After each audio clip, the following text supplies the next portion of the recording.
It's December 16th, 2018, and I just removed a big hulking SCOBY, or pellicle, from my 2-gallon jar of kombucha.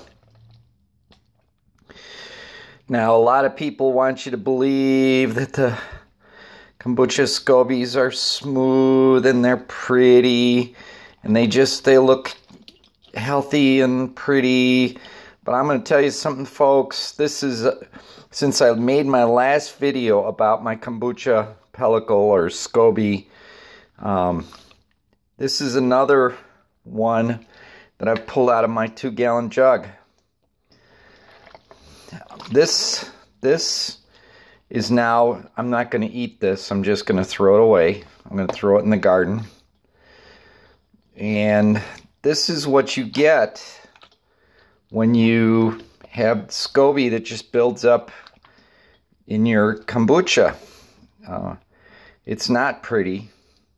All this brown stuff, this is the yeast that gathers on the cellulose, which is usually pale when it's on the top. Like this is pale here.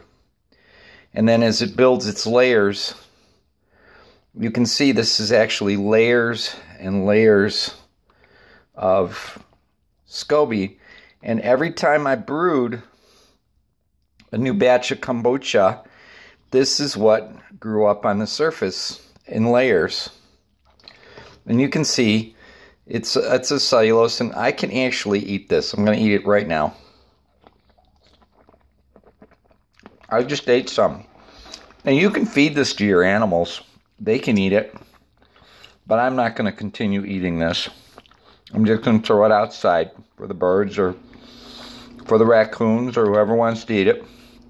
But isn't that gross? This is not the same SCOBY I showed before. It's a whole new one. Let me see. This is 1, 2. This is 3 layers here, so you can see the layers 1, 2, 3. That's 3 brews. You can see the layers as they pull apart here. This is a brew. This is a brew as they pull apart. This is a brew. Each time you see one of these layers I'll have pushed the SCOBY down with some sugar, or I'll have added some tea, and a new growth grows on top of it.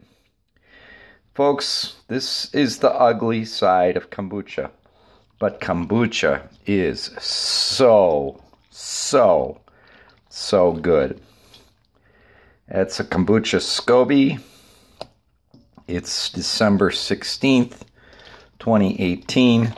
And this SCOBY is going into the trash bin.